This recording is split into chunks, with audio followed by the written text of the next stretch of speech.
What's going on, everyone? It's Lawrence from Express Unity. Now, this video is going to be a little bit different. I know.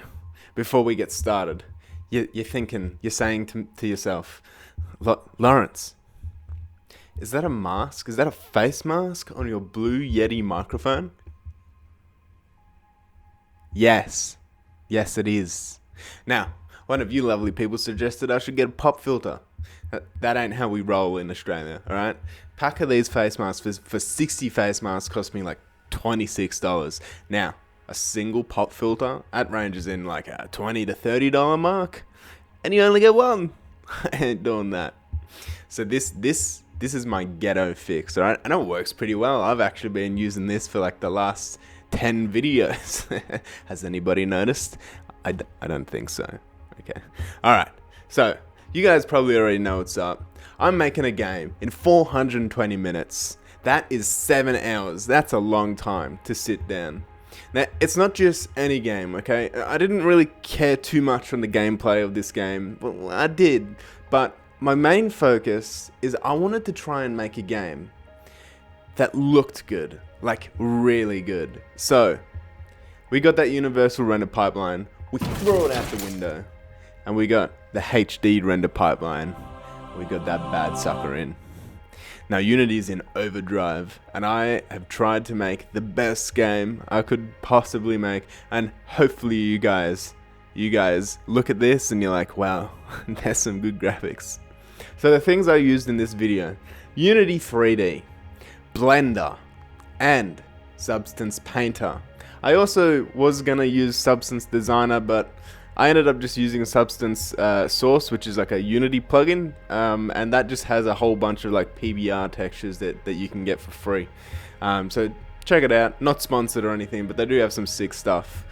So yeah, let's get in, and I'll start showing you guys what we did. Hopefully you guys enjoy.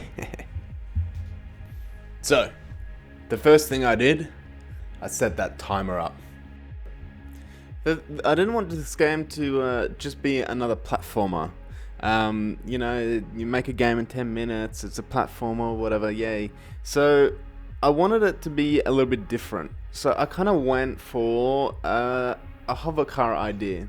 I wanted to try and make a hover car, and then you'd have to go through an obstacle course, because you know that's still going to be the simplest thing that we can work on. So the first thing I start on is just a prototype. I just want to block out how it should look inside of Unity.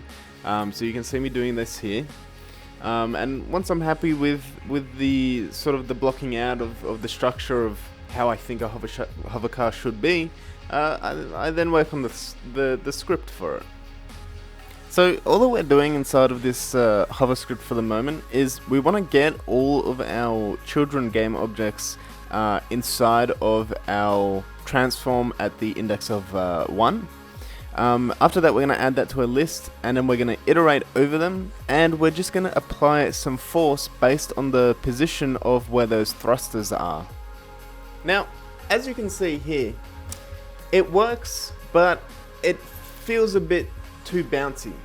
Now, when you make a hover car, you kind of want to do two things. Not only do you want to check for the ground below you and apply force, but you want to apply a different amount of force depending on how high that particular thruster is.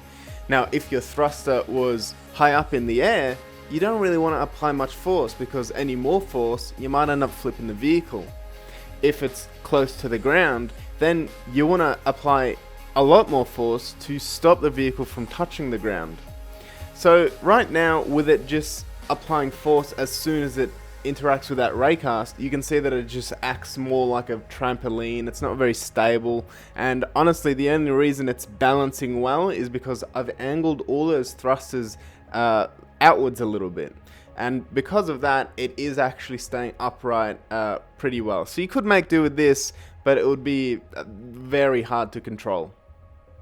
Now, as you can see, after we've added just a small line of code to check how high that particular point is and add less or more force, it's actually a really smooth ride. The hover car kind of stabilizes more. You don't find that big amount of force being added as soon as it makes contact with the ground. It doesn't feel like you're looking at a trampoline anymore. So yeah, just adding that single line of code, we now have a stable platform that we can now apply some force to and try and get it driving around. Now that I have a pretty modular hovercar script, I've gone into Blender and started modeling a hovercar, or what I think would be a hovercar. Now, I didn't want to go conventional 4 points of contact sort of hovercar, so I've kind of tried to go for a sort of hover bike kind of look. I'm not using any references at all. I've kind of just gone at it, just messing around with Blender and the model until I just find a shape that kind of works and I think kind of looks good. And I apply different materials that we are going to use later on in Substance Painter to basically just divide the mesh up and just get some nicer, more high definition quality textures onto this model. So after I made the model, I brought it into Unity without any textures. I just wanted to set it up with the system to see if my script worked correctly with it. It did have a few issues with origin points and whatnot, which I did end up fixing. I won't show you any of that because that's kind of boring footage. But after I fixed all that, here's the model inside of Unity working very nicely with only 3 points of contact. You have the forward thruster and the 2 back thrusters. So now that I'm pretty happy with the way that the vehicle moves inside of Unity, I now grab that model and I import it inside of Substance Painter. I bake all of the required maps needed in order for me to use smart materials, which are basically a material type inside of Substance Painter that basically automatically does things for you. So if there's a material with rust, it'll kind of predict where there should be rust or where there should be scratches and whatnot on your model. So Substance Painter has a few presets. I ended up going with like a damaged paint sort of look and making it yellow, and then I also slapped on like a window sort of material for where the window is, and then all the other materials like the stripe on the side, I'm gonna make that actually glow inside of Unity, and then the black stripe that goes on top of the vehicle, I also make that like a scratched paint sort of look. So now that I've applied all of the materials inside of Unity, I've also gone into Substance Source and got a quick swamp material for our ground. This is what our scene currently looks like, and if I don't say so myself, I think it's starting to look really good. So the next thing that I want to end up doing here is start modeling a few environmental assets. So I start off with modeling a rock asset, and I end up using Substance Source to get the rock material.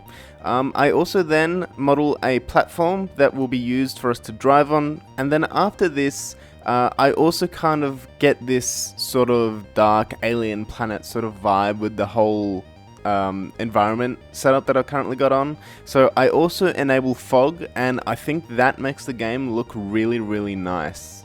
The next thing I model is a kind of ramp platform just to help us ascend throughout our level. So now that I have some models to work with, I kind of start working on the start of our level, placing our rocks at the start, and then you kind of climb onto the first part of our platform, and from there you kind of use the ramps to keep ascending. So this is kind of what we're up to at the moment. The next thing I add is a quick restart zone. I do this by kind of just putting 4 boxes outside of the area where I want the player to be able to restart. And then I just give him a quick tag and just make a quick script to restart the player when he collides with those triggers. So the next thing I do is try and get the environment to feel kind of alien-like. So again, I use Substance Source to download a alien sort of glowing rock texture. I make the emission on it a little bit higher so it gets kind of a bit more of that bloom effect with our post-processing. I create and scatter around some very large cubes just in the background of our level, and the fog creates a really nice ambient effect mixed with these cubes that we've added. So this is what it looks like, and honestly, in my opinion, I think the game's starting to take shape. The next thing I work on is a particle system for the thrusters.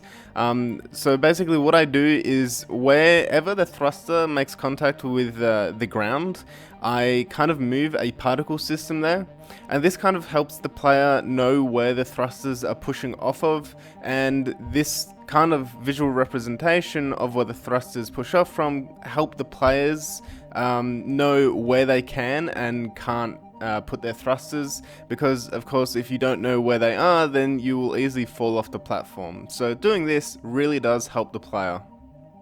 So now I just ended up spending a bit more time just refining all the particle effects for the vehicle and just making everything look kind of nice. I now kind of use a trail renderer to get the position of where the thruster is and the ground, as well as that smoke particle effect. And doing this kind of gives us this cool sort of like a nozzle flare sort of effect. And then with the texture that I made, it also stretches out enough where the end of the texture, because of its transparency, actually looks like a line of smoke coming out of the engine as well, which I think looks really nice. Alrighty, so I think I had around about 1 to 2 hours left, which isn't a lot of time, but I really wanted to make some more environmental models. So basically, I wanted to make the environment look a little more alien, so I quickly found a flesh texture on Substance Source, and made a few models around that just made the whole environment that you're kind of moving on look really alien. So I also quickly made like a kind of boss character. It was nothing fancy. Didn't spend much time on it at all, and really the end goal is for you to just kind of climb up onto all of the platforms, get to the very top, and then once you drive through the monster's mouth, that's it, you win the game. Now there is a counter that I also added on the back of the vehicle that also says how high you are. I was originally going to make the game kind of like an endless climbing game, but I never ended up getting time to make all the props procedurally generated, so I just stuck with making it just one level, and you just had the goal of getting to the end of it. Once you do that, that's it, the game is over. I also did quickly work on some UI. Now, the UI functions for the game, they're just key bindings. R to restart, then you can start the game with space and all that, just simple things. So all the UI is just to notify the player of how to press those buttons and what buttons they need to press. So that's basically it. This is a game I made in 420 minutes or 7 hours. I will now show you what the game looks like. I think it ended up turning out to be really good. It really shows how powerful the HDR render pipeline is. I loved working on this project. It was kind of a new thing for me. I hope you guys enjoyed this type of content, because I honestly really loved making this. So that's it from me. I'm Lawrence from Express Unity, and I'll see you guys in the next video.